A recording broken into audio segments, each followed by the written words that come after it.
जानते हैं जिंदगी में सबसे मुश्किल काम क्या है?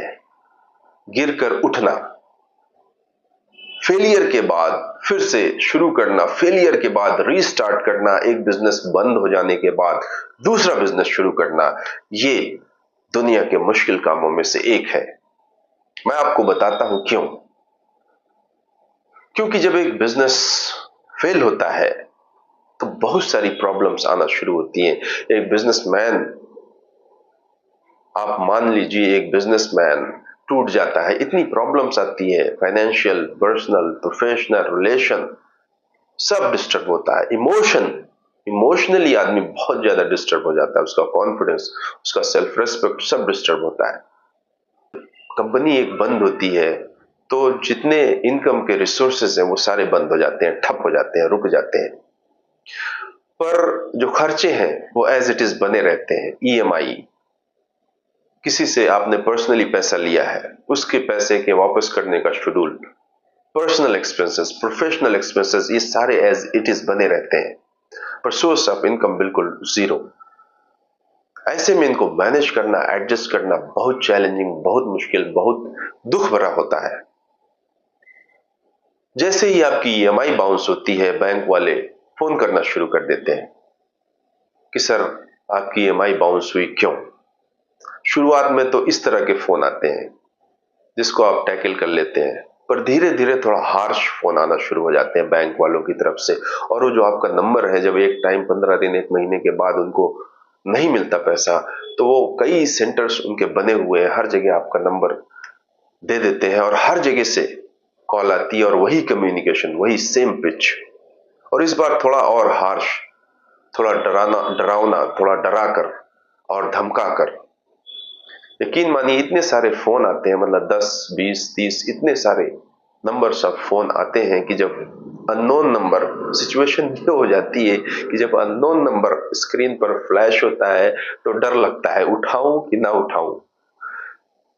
कभी सोचते हैं बैंक वाला होगा, कभी सोचते हैं कोई अपना हो, कोई जान पहचान वाला हो, पर उसी दुविधा में, उसी डर से वो जान पहचान वाले कभी फोन नहीं उठाते, क्योंकि फिर उनका जो कम्युनिकेशन है वो चेंज हो जाता है, वो थोड़ा डरावना हो जाता है, वो थोड़ा धमकाना वाला हो जाता है।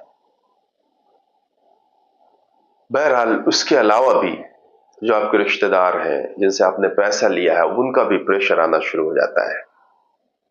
और जो आपके पर्सनल एक्सपेंसेस हैं, बच्चों की फीस है, नया सेशन अगर शुरू हो रहा है तो बुक्स है, नए सेशन की फीस है, ये सारी चीजें भी नहीं पूरी हो पाती। तो इनको मैनेज करने में बड़ा दुख होता है कि यार इतना भी नहीं है कि बच्चों की फीस, बच्चों की ट्यूशन फीस, बच्चों की बुक्स ला के दे सके, और जो घर के और बेसिक खर्चे हैं वो एज इट इज बने रहते हैं। प्रोफेशनली आपने एम्प्लॉय कई सारे रखे हैं, उनको सैलरी नहीं दे पा रहे हैं, एक्सपेंसेस उनका नहीं दे पा रहे हैं, ये भी बहुत तकलीफ देता है, क्योंकि उनसे एक रिलेशन बना रहता है, एक पर्सनल रिलेशन। फिर वो जो अपनी दुख बताते हैं अपने परिवार की, क्या मैं, आपको पता है कि उन पर उनका परिवार डिपेंडेंट है, फिर भी चूंकि आपके पास पैसे हैं नहीं तो आप देने में असमर्थ हैं। इस वजह से अंदर से दुख होता है कि यार इनका परिवार भी मेरे ऊपर डिपेंडेंट है और मैं इनकी भी बेसिक नीड यानी सैलरी और एक्सपेंस नहीं दे पा रहा हूं। तो इस तरह से आदमी बिखरता है, और ऐसे में सेल्फ कॉन्फिडेंस और सेल्फ रिस्पेक्ट जैसी चीजों की धज्जियां हो जाती है। इमोशनली आदमी काफी डिस्टर्ब हो जाता है, और ऐसे में 90% लोग क्विट कर देते हैं, छोड़ देते हैं।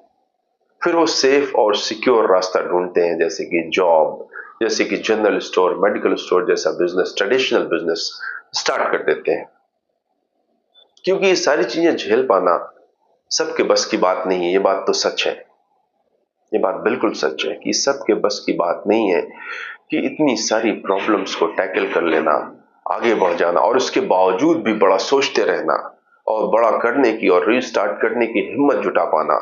ये believe me, this is one of the toughest work in the world. और मैं आपको एक पते की बात बताऊं कि दुनिया में जितने भी सक्सेसफुल बनने के फॉर्मूले हैं, उन सब पर एनालिसिस किया गया अलग अलग देशों में अलग अलग तरीके से। तो एक बात जो कॉमन निकल के आई वो ये कि सक्सेसफुल बनने के लिए गिरकर उठना सबसे इंपॉर्टेंट और अहम टूल है। यानी फेलियर के बाद रीस्टार्ट करना सफलता का मूल मंत्र है।